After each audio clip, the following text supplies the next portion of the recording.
Alright, peace, peace, peace, beautiful, beautiful Shawna, beautiful soul. I hope you're doing well and welcome. This is going to be part one of your reading. And in this part, we are going to be talking about your sun, your moon, and your ascendant.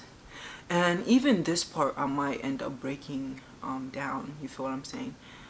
Because I do go really deep, and you pay me $30, but believe me, going to give you so much value. You know what I'm saying? It's gonna be way.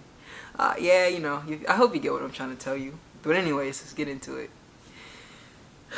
All right. So first things first, you have your sun in Virgo in the 10th house. You feel what I'm saying? Now, the way that I like to do astrology, I like to get specific into the degrees. So the whole sign Virgo, it's a sign that deals with labor, it deals with work, and even to an extent deals with sacrifice.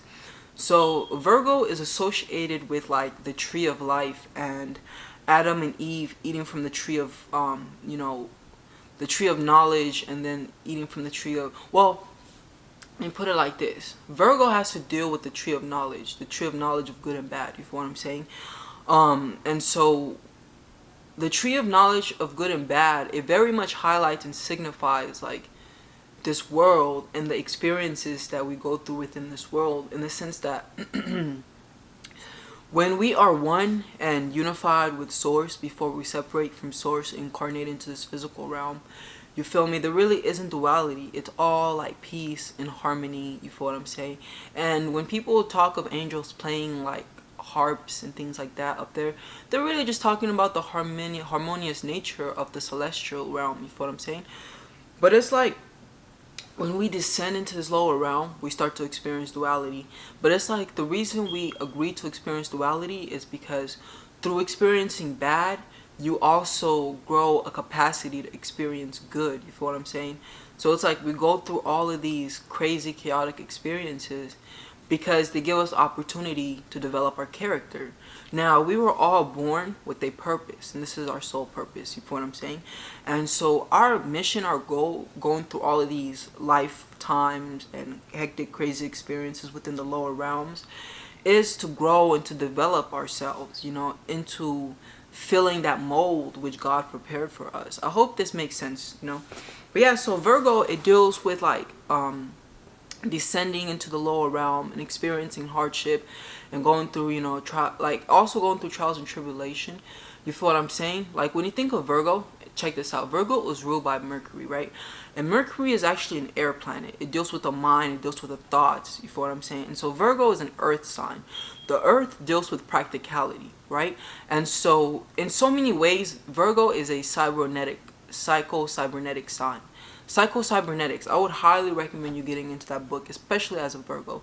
You feel me? Because Virgos need to learn themselves that the mind is actually the key to everything, and essentially that which you harbor internally goes on to reproduce itself externally to you. And that's what Virgos need to learn, understand. And Virgos, need to learn to reprogram themselves internally, because a lot of the times Virgo, being a sign that deals with analyticalism, very analytical, they tend to get pulled into the material world, into the physical world. And with that pulling into the material world, they themselves become crystallized. And it's like, when I say crystallized, you can even say more materialized, in the sense that they disconnect from a higher source, a higher power, and they become more focused on the material plane. But it's like, in this world, we are guided and directed towards focusing on the material plane. More so previously, but as we're getting into this new age, we're going to start to because we're getting into we are in the age of Aquarius. And with the age of Aquarius, our perceptions are going to be lighter. We're going to be more dealing with spirituality and the mind and things like that. But ultimately, though, as a Virgo, it's important that you in of yourself learn to tap into your polar axis, your opposite sign, Pisces. You see, the thing about the signs is they can use each other's polar to balance themselves. You feel what I'm saying? So like, for instance, with Virgo, you want to tap into Pisces. So Pisces is a sign that deals with spirituality. It deals with the fantasy realm. And it deals with like devotion and prayer and belief. So Pisces' thought trend is I believe.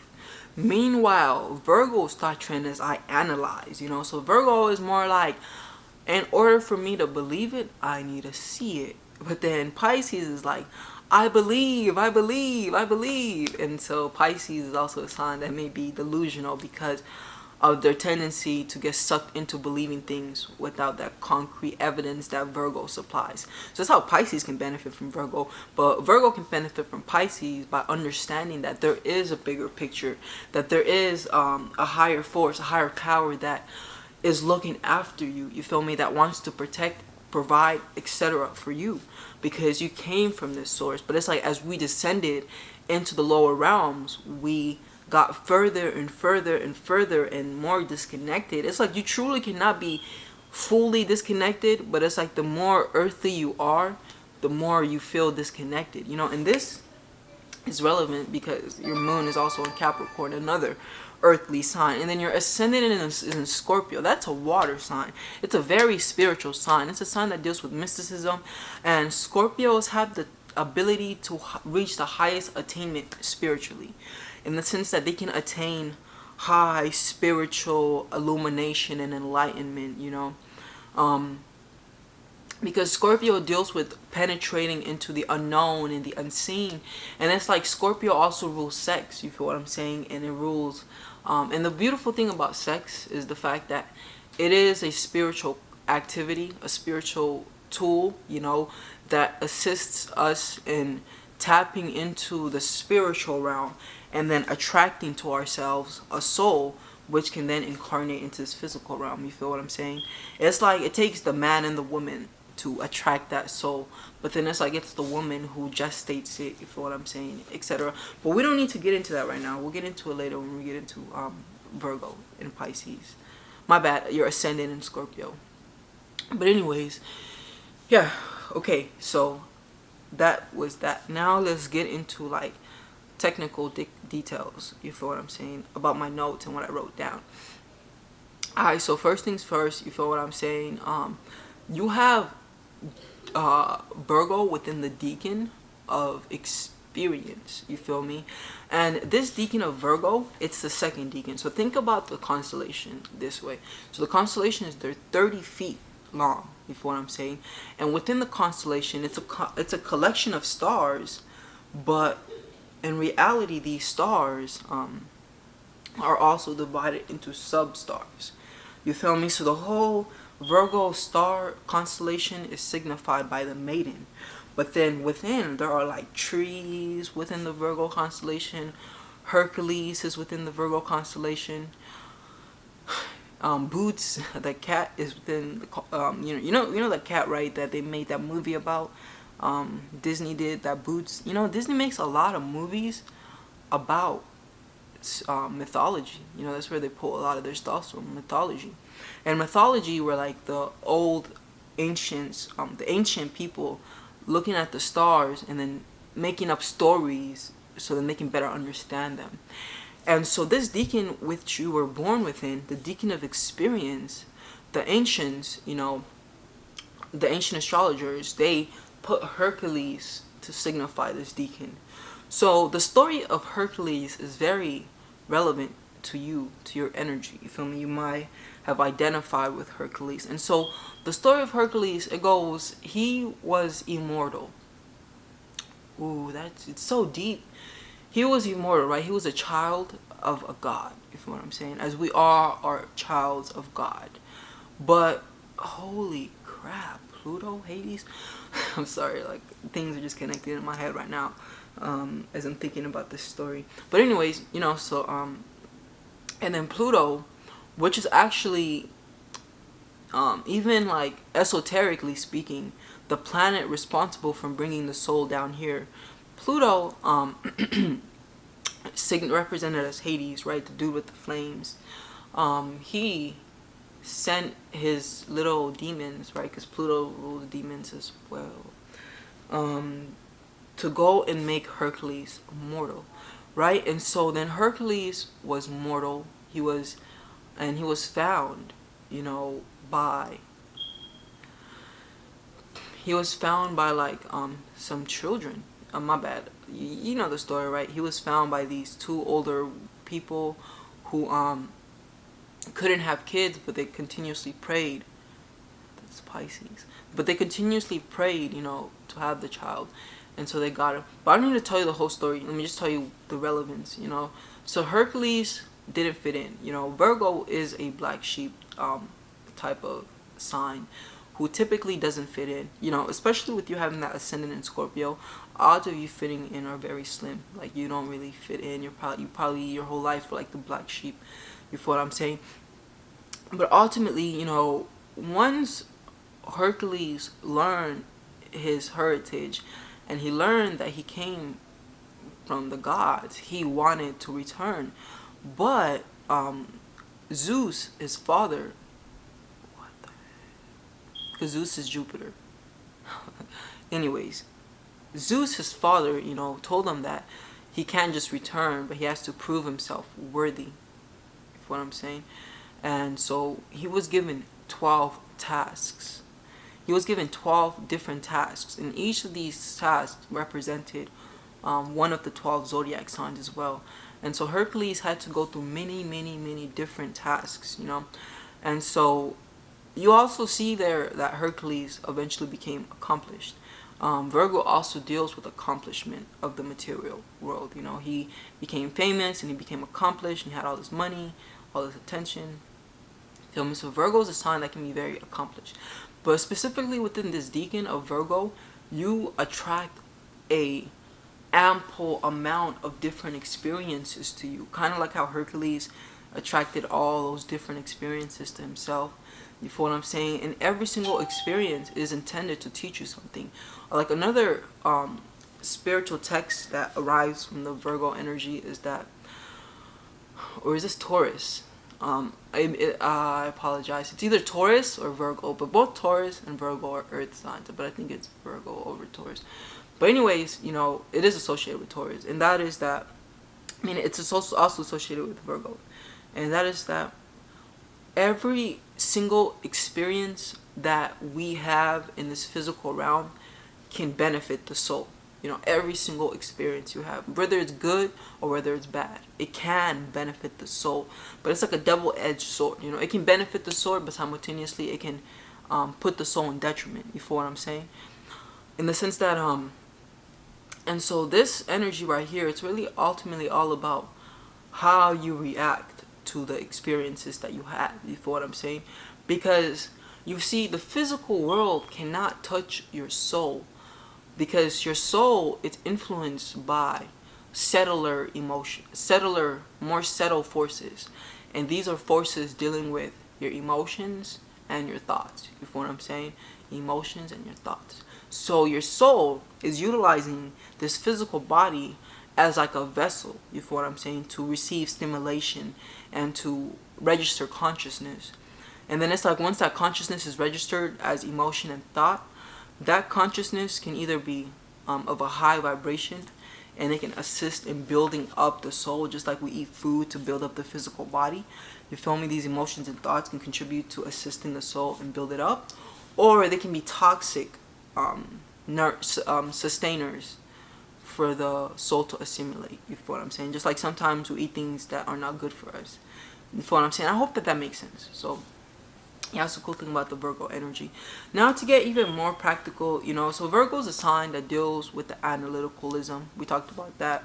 It's a very analytical sign. They're very tapped into the physical world.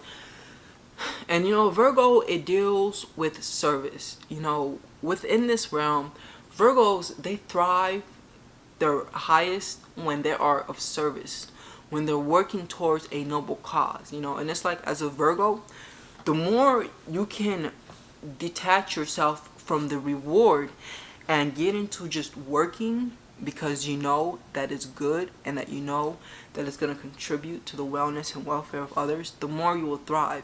But it's like, I feel as a Virgo, being centered and focused about the reward that you will receive from your labor it can be a distraction. You feel what I'm saying? And I hope that makes sense. Okay, now let's look into okay, so it's in the 10th house. And so you have Virgo within the 10th house, you know. So I just also want to throw this out there as well. Being an earth sign, Virgo is very practical, very earthly, industrious, you know, sturdy, grounded in reality, you know, and their fall can be their inability to see beyond reality, you know. It's like, and also Virgo's strength is their analytical ability. They can analyze things and they can draw and see things that draw to them, not draw attention to them, not draw attention to them, draw details that other people fail to see. You know what I'm saying? They're very good at that. But negatively, Virgos are very critical. And dealing with the sun, you know, the sun deals with the self, the individual, the power that one feels, the vitality that one feels within themselves. You feel what I'm saying? With you having your moon and your sun trining each other, there is a great sense of vitality, a great sense of health, you know, that may manifest. Because, see, a trine signifies an easy flow between two planets. And so we'll get into that in a little bit, you know, but that would most definitely contribute to health and vitality and well-being. But nevertheless, you know, that negative attribute of Virgo being overly critical of itself, you may experience it and you may be hella critical to yourself. So definitely work on allowing that to be released. You feel me?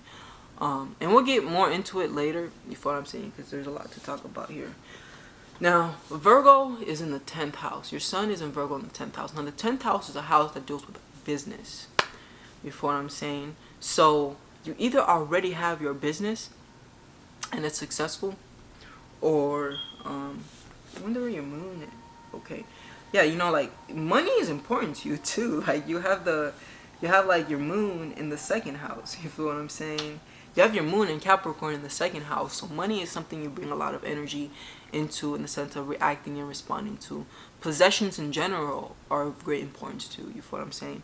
But ultimately, yeah, like with you having that Mercury, my bad, with that sun in the 10th house, this is a house that deals with business. It's a house that deals with the public life, you know. So one way or another, you may be associated with the public world. You may be on stage, you know, like Virgo energy. This can even be like social workers, people that do work that deals with serving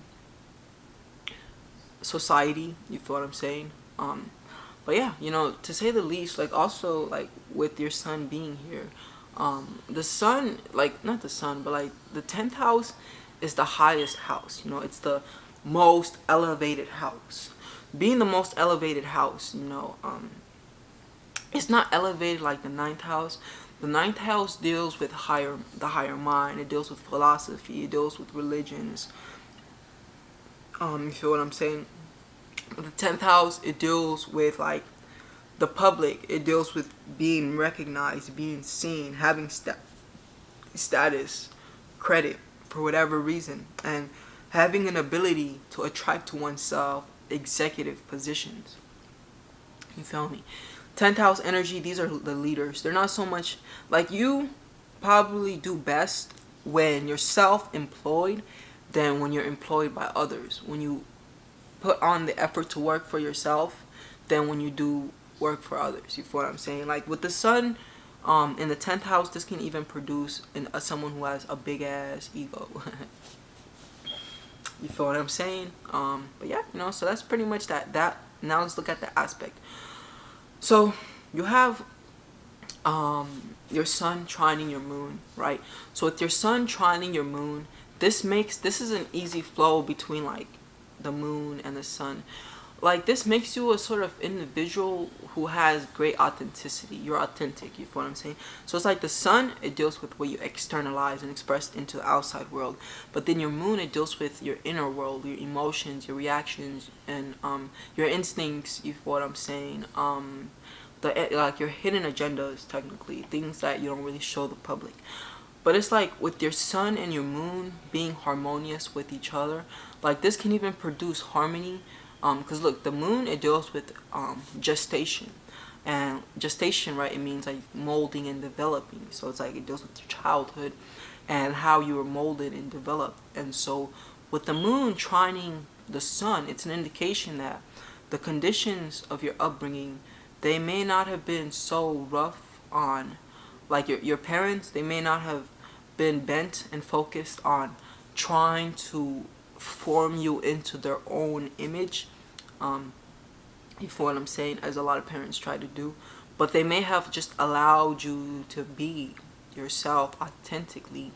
So there is this energy of like authenticity, but like with with the sun and Virgo moon, this can even promote like great energies of self perception and self esteem energy, where it's like you feel good about yourself. And furthermore, it's like, because the moon deals with gestation and development and growth, it's like it's important that you continuously are doing something that is assisting you in growing and developing yourself. You feel what I'm saying? Especially career, because the sun is in the 10th house. So it's important that you get into a career that is not just about the money making, because with your moon being in the 10th house, my bad, with your moon being in the second house, I would assume that you have mastered that one way or another, that ability to acquire that money. You feel what I'm saying? But yeah, it promotes a very harmonious flow between like your inner, how you feel inside, and how you express outwardly. And this can even be that like your self-image and your inner child can be on the same page. And when I say self-image versus inner child, what I mean by that is, there's a gap between what we want to be, right, which is what we express out into the world, and who we actually think we are. But because and that's like the sun and the moon. The sun is what we want to be, what we want to express out into the world. But then the moon is like who we actually are internally. With the trine, these two are on the same page, or on the same level. You feel what I'm saying? Yeah, I think that pretty much concludes it. It does produce this energy where people may enjoy being around you. But then I also want to let you know that like you have like your moon squaring your Venus, and that is going to actually in reality produce discordant energies when it comes to your social life and the friends you attract. Like maybe attracting some people that have hidden intentions, who may want to make you feel like you're everything to them, like you're the greatest thing since sliced bread. But in reality, they're just there to like F with you and manipulate you. And we'll get into the moon. I'll get into it right now. F it. So like with this Venus, square moon, it's like actually important for you to expose yourself around people. And because, okay, look, the square, it's a learning opportunity. It's like things that you need to learn because you don't naturally have. And so you need to learn. But it's like also with the square, time is an asset. In time, eventually you will learn what you need to learn about people. So it's like, but you do need to expose yourself to people so you can gain a better understanding of like how people think, why they think the way they think, and even like if you just had a basic understanding of like human psychology, you feel what I'm saying, then you would be better off like not being misled or confused. You feel me? And it's like with this Venus square moon, this can even be where it's like people, right? Because Venus is a social planet. It deals with like your social arena, social setting. Like you may have a tendency of attracting and drawing people to you who dump their traumas on you. Make you emotionally drained and emotionally exhausted. This can even be like energy vampires, you feel what I'm saying? And let me get back into the sun moon trine. So with the sun moon trine, this is even like you being such a great light and such a great beacon to your children, because the moon does deal with like the domestic life and your ability to nurture and take care of, you feel what I'm saying? So that is a plus, and that is beautiful. You are going to be an individual who has a natural ability to like nourish and nurture others, and this placement can also create great vitality, and this can also mean health. And Virgo, that reminds me, is also the sign that deals with health. It deals with routines, regimes. You feel what I'm saying? So it's important that you operate from a routine and a schedule. A lot of the times Virgos feel at their zenith, when they have a schedule to operate from. Okay. Now let's look at what else is in here. Okay, so you also have like your sun trining your Uranus. So with your sun trining Uranus, this is just an indication that you are unique, and you don't like, it's not hard for you to be unique, and you're not really afraid to be unique, and you don't really care that much about fitting in. But you may be a sort of individual who may have a desire to express yourself in a manner where it's alien, for lack of better, for a restriction of vocabulary in this field right now. You might have a desire to not want to fit in with others anyways, and you may perceive reality in a manner where you feel like you are brought here to be unique, and in a sense to help disrupt and change the system in one way or another, because that is very much what Virgo is. And so with this trine, this can even be an indication that the way you conduct your business, if you have business, is very unique. You know what I'm saying? And then you also have like that sun Neptune aspect. So with the sun Neptune trine, this is like you having an ability to, like, because Neptune deals with dreams and fantasies. So, and the sun deals with the ego, the self.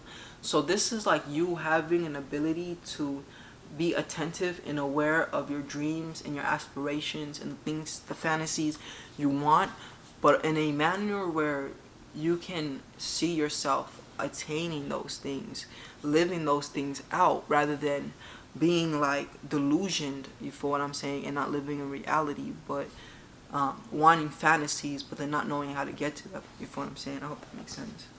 But it's like with this trine between the sun and Neptune, this makes it that like you have a flow of energy when it comes to, this is who I am, and these are my dreams and aspirations. And it's not like an energy where you have this belief within your dreams and aspirations, or you don't want people to see your dreams and aspirations, but it's like something that you can actually see yourself in. I hope that makes sense. All right, but then we also have like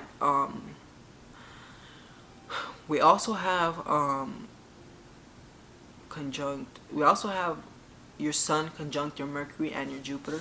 So with your sun conjuncting your Mercury, this makes you an individual who has the gift of gab. You have an ability to communicate and articulate your thoughts outwardly when you need to. You can be a public speaker when you need to. Although I'm going to say this, of course, Virgo is a feminine sign, and it's more inward with its thoughts. They're very more in their head and analytical, and sometimes a Virgo may need help getting out of their head.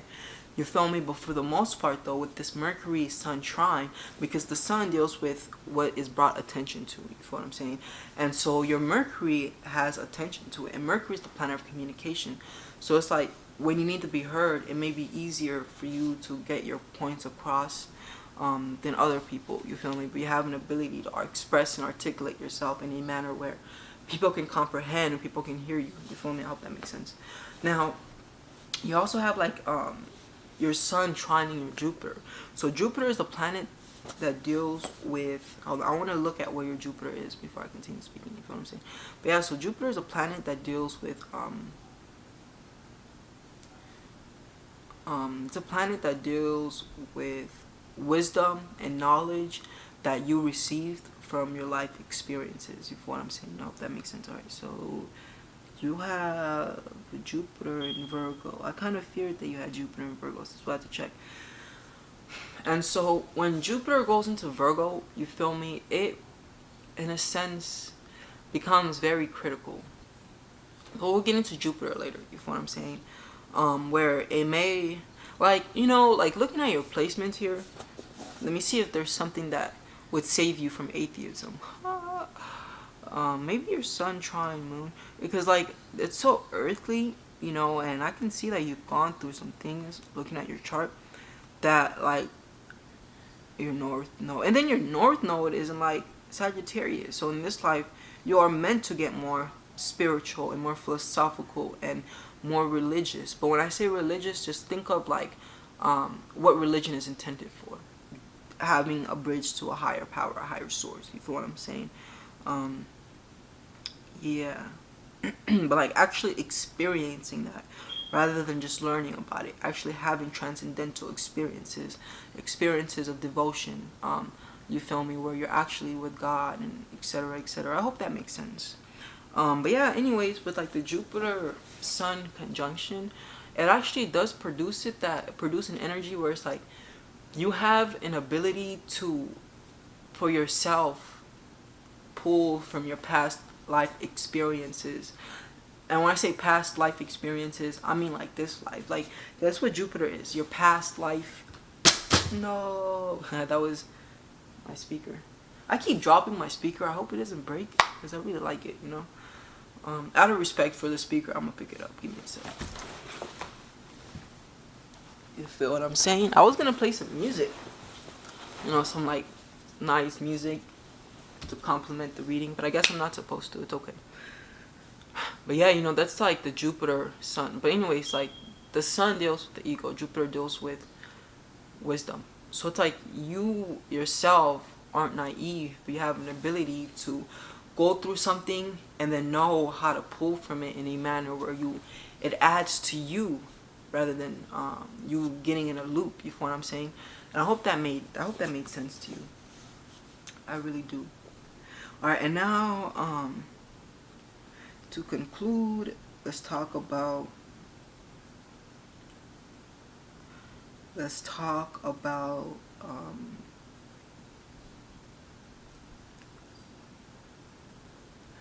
I'm looking at the wrong chart. Oh, give me a sec. Now let's talk about your ascendant. So you have your sun is sextiling your ascendant. You feel what I'm saying? And so the ascendant, you feel what I'm saying, it deals with the person, with the personality. It's natural ruled by Aries, and Aries is a sign that deals with the ego. It deals with the I am, the me, the self. In the first house, right? First one, individual, right? It deals with you individualistically. It deals with your personality. It deals with your body. It deals with your health. It deals with like your environment that you're in. You feel what I'm saying? Your location, right? I should say, not your environment, but your location, where you are in the universe. You feel what I'm saying? And so that's what the ascendant is. It also deals with your personal abilities, like what can you personally bring to the table. And so with all that energy, with all that being said, you know, this is an energy, of your abilities. But then like you have your sun in the 10th house. The 10th house, it also deals with the area of life where the credit is earned. You feel me? Where honor is attained. It's like the area of life where you can get recognized, you know. And so with this sextile between your ascendant and the sun, which is in the midheaven or the 10th house, you have an ability to see opportunities that are personal to you and your abilities. You feel what I'm saying? It's like when something comes, you may have an ability to see it and thus hop on it. You feel what I'm saying? Like this just makes you a person who's really, really, really good at seeing opportunities to like use your status and like just your ego to position yourself better. I hope that makes sense. You feel what I'm saying? But yeah, that's pretty much like the sun. I kind of do like, okay, I hope it's okay that I'm going to break down this reading, you know, for you, and I'll be back, you know, with the moon. But for now, because I kind of have to get back with some people and all this other things. I hope you understand. But so yeah, this is going to be part 1. You know, and I definitely did deliver a bunch of information. And imagine that was just me talking about your sun, right? Then we also have all these other planets to cover. But yeah, so that was your sun. Next video, which I will be doing hopefully later today. If not later today, I'll be doing it tomorrow. In the next video, I'll be covering your moon and your ascendant, and that will conclude this section of the reading. But yeah, peace, my friend. I'll be back, I promise. Happy new moon. I hope you have a beautiful, blessed day. Until next time. Peace. Namaste.